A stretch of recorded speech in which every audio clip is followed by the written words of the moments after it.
Hi, everybody.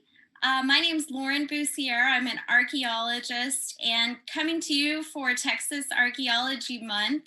We're getting this started with a bang with an interview from the staff of the Texas Archeological Research Laboratory. That is UT's research lab. So we have with us today, we have Jonathan Jarvis, the Associate Director, and Marybeth Tomka, the Head of Collections at the Texas Archeological Research Laboratory, also known as TARL. Thank you so much for being with us today, guys. I appreciate it.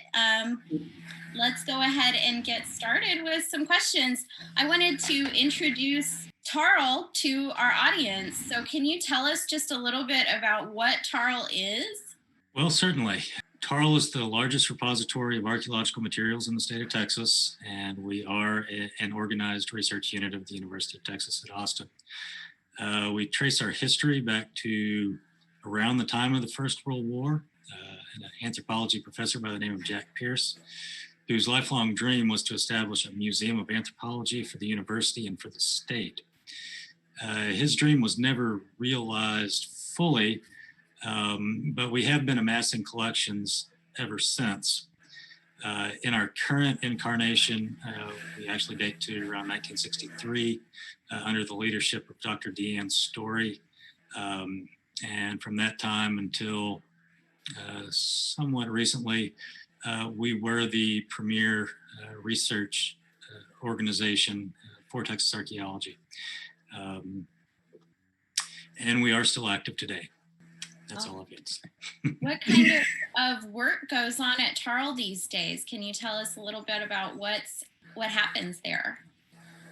These days, we function primarily as a repository. So collections that are generated in the state of Texas, particularly those under a regulatory framework, tend to be housed here, and we maintain the archive of Texas archaeology. In addition to that, we facilitate research for outside researchers from other institutions to use our collections, and particularly for students. We certainly facilitate that. We're affiliated with some other research projects like the Prehistory Research Project in the Galt site and some Mesoamerican research. We're not so much active in generating our own research at the moment. That's some pretty cool stuff. Marybeth, can you tell me a little bit about the collections at TARL? As Jonathan says, they've been amassing since the First World War, and we're not even sure how many we have because there has not been a full inventory in probably ever. But somewhere upwards of 50 to 75 million objects is what we're assuming. Probably 4 tons of soil samples and shell samples and all sorts of things like that. And then miles of records and documentation that goes with all of that. We have everything from yesterday's trash to 15,000-year-old materials. So we cover the gamut of what Texas has. As Jonathan said, we are the largest, we're the oldest. I think we're the premier because we've got some of the most exciting collections. Everybody's heard of Leanderthal Lady. Well, we have her. She was excavated by TxDOT, and so we've got her. Other than that, I mean, we've got everything you could possibly imagine. So one of the things we're doing is trying to create a database so that if a researcher asks a question, I can go in and pull that data for them and say, yes, we have exactly what you're looking for. And here it is, and come on out and take a look at what we've got. But since we've got 100 years of data, it's taking a little bit. Yeah, I know that sounds like such a straightforward thing to be able to do, but when you're working backward for 100 years worth of documentation and collections, that's a lot of work. That is a lot of work, yeah. But it's coming along. We're getting closer and closer. At least we're getting to the point where we know it's in that filing cabinet if we just got the chance to go look in there and organize that data. Nice.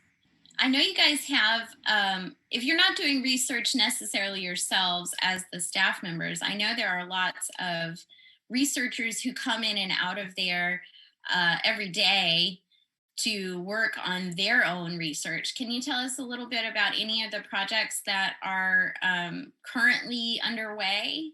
Well, one that just came across my desk again today, we've been talking about it, but within the whole COVID thing, she hasn't been able to get out here. Texas Parks and Wildlife owns a rock shelter on one of their properties, and it's been eroding away. Well, they asked to come look at the bone from that rock shelter from the 1960s excavation so they could analyze it so that they could potentially come up with a research design to re-excavate the intact portions before they get lost. So, those are the kinds of things that we help facilitate. And also, the other things that comes up is I don't get to do the research, but I come up with a lot of ideas. And so when the students come through, I said, have you thought about, how about this, or how about that? Or, what would be really nice? And then, just other things. And Jonathan has the same things, he's been playing in the records for years. And so he'll see something and think, we really should pursue that.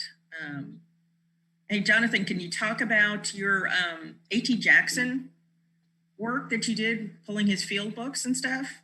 Well, A.T. Jackson was the field foreman for what became TARL in the 30s, 20s and 30s, as part of the WPA make work projects, federal projects to get people to work. And little known fact, some of that was archaeology. And Mr. Jackson was not an archaeologist by training, but he turned out to be a very well-organized, well-disciplined archaeologist, did some fabulous work, and he left behind a lot of records. And one of the most, I think, important things that he did for that entire suite of work was to organize it such that everyone was digging in the same way and recording things in the same way. And to do that, he produced a field manual, which was kind of ahead of its time for the 30s, and particularly considering this guy was not trained as an archaeologist to begin with. So I went through and collected his manuscripts and his notes and organized that into his field manual as it was used during the 30s. And that will be published eventually. But there are all kinds of examples of documents we have in our records like that. The documents in and of themselves are of historical interest, never mind the archaeology that's in them. Yeah, the biggest thing is that only one of the WPA reports was ever really published.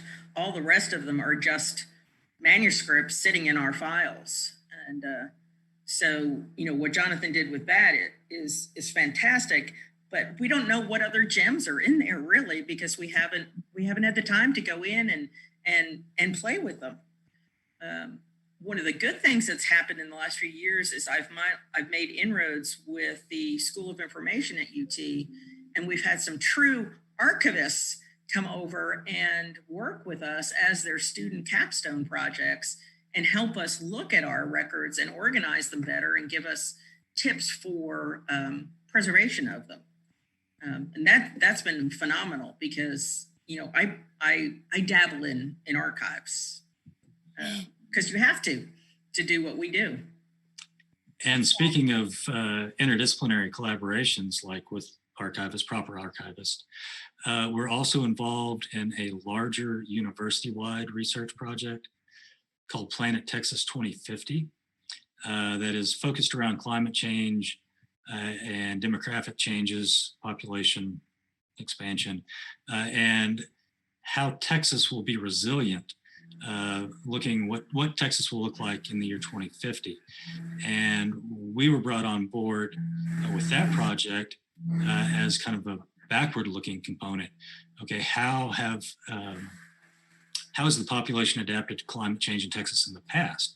And that is very clearly evident in the archaeological record. And we have been active in participating in that to inform that research going forward. It's a very interesting project. I think that's a really important question to be thinking about right now. And I'm so glad you guys are involved in that. I know that TARL has been a very collaborative institution in the past. And in fact, I know that pretty much everyone involved with Texas archaeology professionally or as a hobbyist has heard of or come through TARL at some point in their career or their non-professional life. It's a well-known institution. Can you guys tell us how you two got involved with TARL? Well, my first exposure to TARL was as an undergraduate student at UT, let's say a long time ago. Then I went off to be an archaeologist in the private sector doing cultural resource management archaeology, and later came back to TARL as a staff member, mostly for the opportunity to learn geographic information systems, GIS, and geophysical survey, geophysical prospecting. And for whatever reason, stuck around, been there ever since. It's not exactly what I do these days, but I have been in one way or another in and out of the doors of TARL for my entire career. Well, Jonathan won't say how long he's been involved, but I'll tell you how long I've been involved. I have been involved with TARL since 1980, when I came out as a work study student for one of the professor emerituses in the Department of Anthropology. I like to tell people that I grew up here. So I have an undergraduate degree in anthropology from UT, came through TARL, worked through that, got into grad school, was a records work study for 3 years before then finishing my master's and moving on, worked in the private sector, went to UTSA for 14 years, and then came back to TARL. Just as Jonathan is saying, you know, we seem to come back to this place because it is one of the most interesting places to work. It has treasure troves at every, you know, branch of records or boxes of on the shelves. It's just really, really fun place to work. And I think of it as the best place. And I have the best job that there is, being head of collections at TARL. It's not what I would have aspired to. I thought I was going to be a field archaeologist, but this is what I love. This is my passion. That's so wonderful. I do think TARL holds a special place in a lot of people's hearts. And I think it holds an important place in the archaeology of Texas. So in a few words, can you guys tell me, why is TARL important to Texas archaeology going forward in the future? And what's your vision for TARL in the future? Well, on a real basic level, as the state archive of Texas archaeology, for all practical purposes, if we at TARL cannot put it on a map, and if it's not in our site files, as far as the state of Texas is concerned, it's not an archaeological site. And for any sort of project, particularly projects that fall under some sort of regulatory framework, those records have to be consulted. And even for academic projects, you need to know what's already been learned to begin with. But in any case, we will always hold, in one way or another, kind of a central place in Texas archaeology. In terms of vision for the future, the most important thing that we can do is to organize that data so that it is accessible and can be analyzed. And the scale of our records and our collections is such that, you know, that just can't be done on paper with a pencil anymore. It pretty much has to be digital. To give you a sense, you know, there are approximately 83,000 recorded sites in the state of Texas. That's a big place. and you just cannot, in any practical sense, deal with those records as hard copies. Eventually, we'll need to get back into proper research. If for no other reason than I'm first and foremost a field guy. But TARL as an institution, what's important about TARL is the data that we house and our place in the history of Texas archaeology. Yeah, if I can jump on and go from there. History of TARL is, or can be conflated with the history of archaeology in the state of Texas. We've been there all along in one form or another. Our most current form, 1963, Deanne Story, who I was very lucky to take a class from and actually work with, our first director. Everything that's ever been done in Texas archaeologically, or everything that has been tried methodologically in Texas archaeologically, we have the documents. We have the evidence of what things have been done and what has been tried. I would say that anybody who comes to work at TARL or volunteer at TARL or intern or whatever, you get a sense of how to record things, what has been done, what not to do. I think it made me a better field archaeologist when I did field archaeology, because I had played in the records and I saw the things that were missing from records. There's so much that could be done, and there's so many master's theses, there's so many dissertations. We could stop digging sites tomorrow and have hundreds of years of dissertation and thesis topics, and also capstones for library and information science. There is just so much in here. We have the receipts from buying food for the WPA projects. I mean, we have incredible amounts of data that, if we can ever get it digitized, will be just incredible for somebody to be able to come in and go, did you know that 4 cabbages cost, 50 cents in 1923, or, something ludicrous like that. But, we've got the data. And a lot of people don't know what data we have. And so that's another reason why the database and the GIS data that Jonathan has and deals with, overlaying those two, just the research opportunities just explode from that. That's so exciting to think about, all of the cool projects that could come out of what already exists.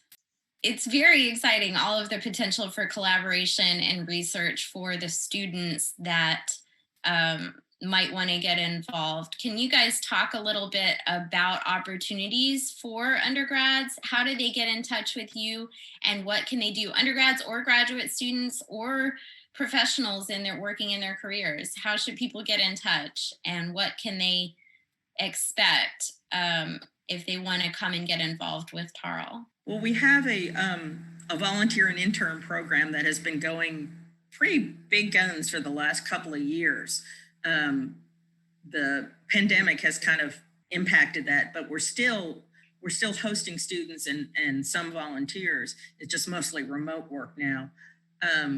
There is an application form on our website. They can fill that out. That comes to me. I look at it and I pass it on to the curatorial associate who spearheads that kind of thing and schedules it. Jonathan comes in to make sure he approves of what project they're going to do and how it will help both the student and TARL. But what we try to do is give them real life experience to be compatible with what they learned in the classroom, or operationalize something they learned in the classroom. We get a lot of osteology students who really want to come and work with us. And because our curatorial associate is a bioarchaeologist, she can work with them on that and give them real life examples of what she's done. And then we help to document our collections really well. We also have students who come in and want to do an honors thesis, and we'll come up with a project we think is small enough that they can work on.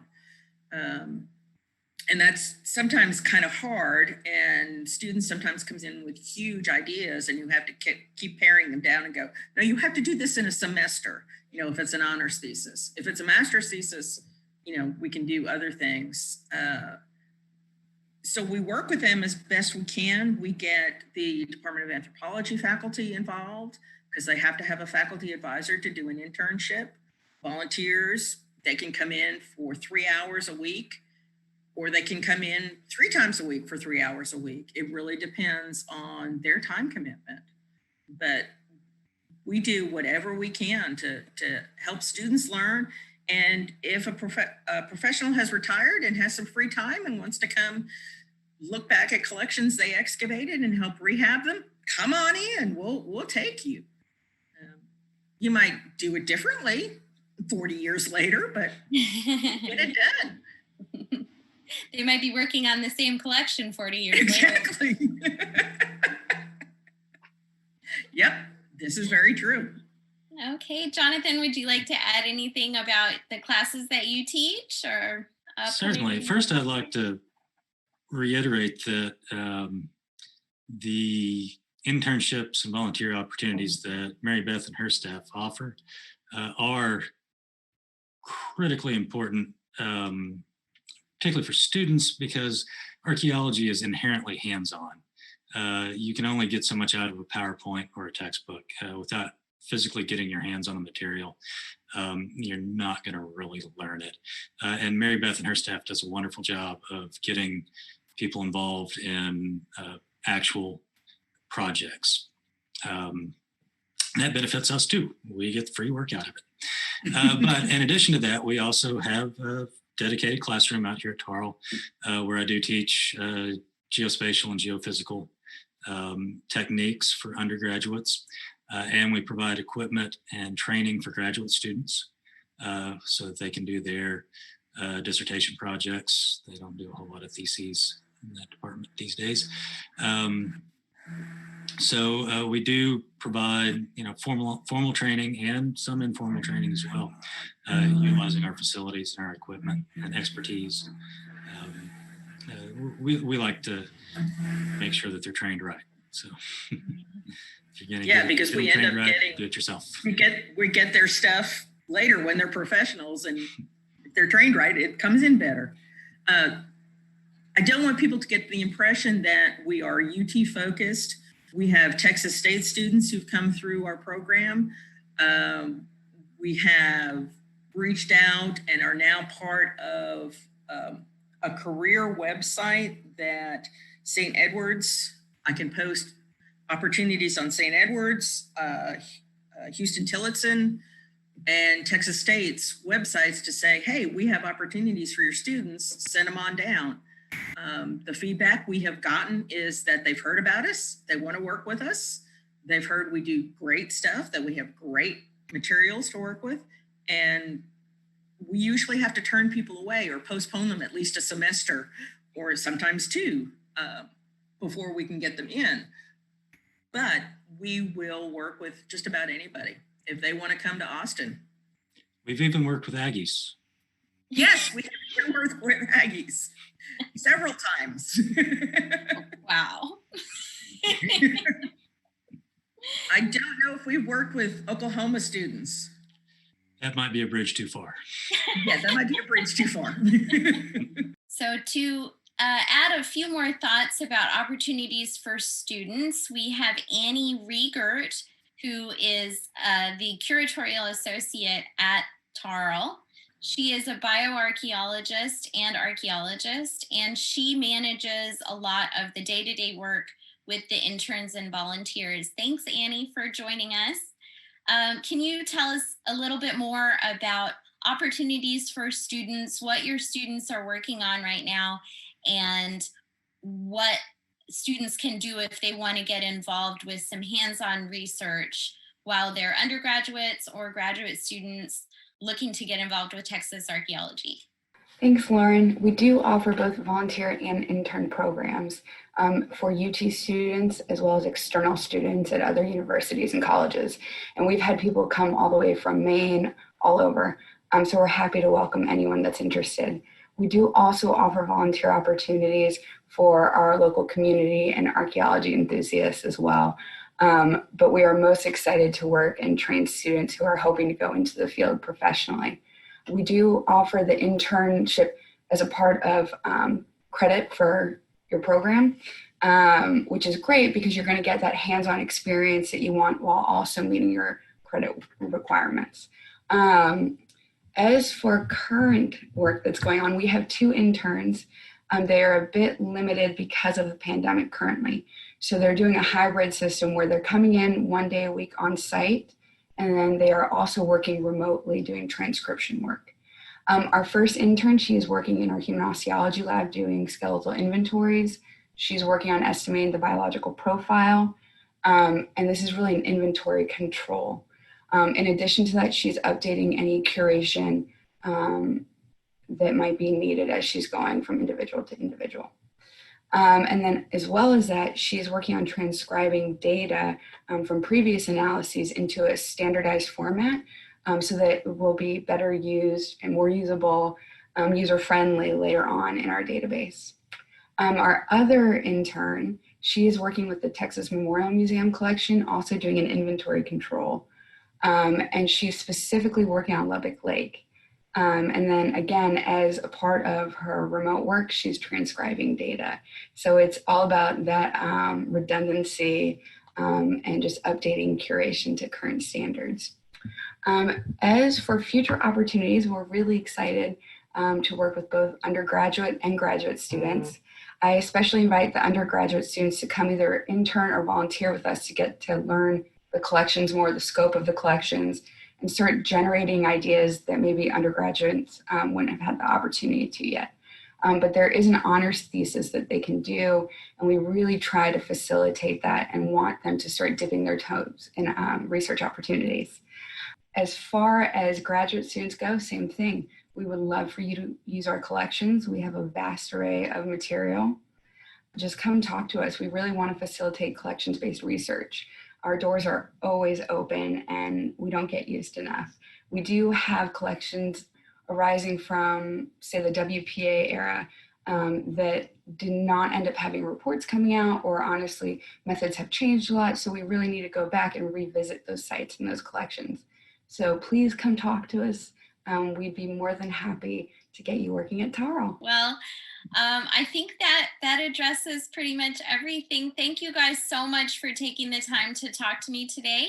And hopefully we can get this video out there and get some more students involved, get the word out about what you guys are up to. I appreciate it. And this will be a great way to kick off Texas Archaeology Month.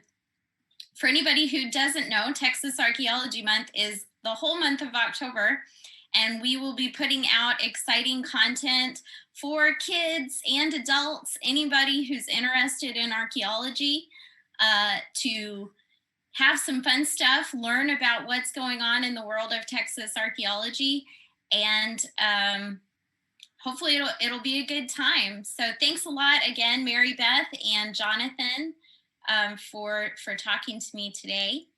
Well, Lauren, thank you for giving your time to do this. It's always good to talk with you. It's nice to see you guys, and hopefully we'll get to see each other in person soon.